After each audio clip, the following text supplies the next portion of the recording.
நம்ம தளபதிக்கு கில்லின்னு ஒரு இண்டஸ்ட்ரி கிட்ட கொடுத்த டைரக்டர் தரணி அவர்கள் கோட் படத்துடைய ஷூட்டிங் ஸ்பாட்ல இருக்கிற மாதிரி போட்டோ ரிலீஸ் ஆயிருக்கு. அதாவது இந்த போட்டோ தான். ஸோ இந்த போட்டோ தான் தளபதி ஃபேன்ஸ் மத்தியில் ட்ரெண்ட் ஆயிட்டு இருக்கு. அண்ட் கோட் படத்துடைய ஷூட்டிங் ஸ்பாட்ல இருக்காருன்னா அப்ப தளபதி மீட் பண்ணியிருப்பாருன்னு நினைக்கிறேன் கில்லி படத்துடைய டைரக்டர் தரணி அவர்கள். அதாவது தளபதி ஃபேன்ஸ் கில்லி ரீ ரிலீஸுக்கு கொடுத்த ரெஸ்பான்ஸை பார்த்துட்டு நம்ம தளபதி தரணி அவர்களை வர சொல்லி மீட் பண்ணியிருக்கலாம். தென் இது மாதிரி படம் கொடுத்ததுக்கு தேங்க்ஸும் சொல்லியிருக்கலாம். அண்ட் இந்த சந்திப்பப்போ நம்ம தளபதியும் தரணி அவர்களும் இருக்கிற மாதிரி போட்டோவும் எடுக்கப்பட்டிருக்கும். ஸோ அந்த போட்டோ இப்போ வந்து நல்லா இருக்கும். தென் அது மட்டும் இல்லாமல் 2024 இப்போ வரைக்கும் தமிழ் படங்கள் எந்த ஒரு தாக்கத்தையும் தமிழ் ரசிகர்கள் மனசுல கிரியேட் பண்ணல.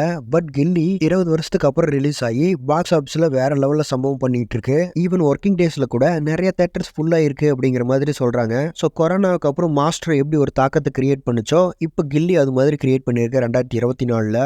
அண்ட் இது மாதிரி ஃபேன் பேஸை வச்சுக்கிட்டு தளபதி சினிமாவை குயிட் பண்றாரு அப்படிங்கறது மட்டும்தான் நிறைய தளபதி ஃபேன்ஸ்னால ஏத்துக்கவே முடியல. ஸோ தளபதி அரசியல் இருந்தாலும் வருஷம் ஒரு படம் பண்ணா நல்லா இருக்கும். அட்லீஸ்ட் 2 வருஷத்துக்கு ஒரு படமாவது பண்ணணும். ஸோ வெயிட் பண்ணி பார்க்கலாம் 2026க்கு அப்புறம் என்ன நடக்க போகுதுன்னு. தென் ஃபைனலாக இந்த நியூஸ் பற்றின உங்களுடைய ஒப்பீனியனை கமெண்ட்ஸில் சொல்லுங்க. அண்ட் இது மாதிரியே தளபதி பற்றின அப்டேட்ஸ்க்கு நம்ம சேனலை மறக்காம சப்ஸ்கிரைப் பண்ணுங்க.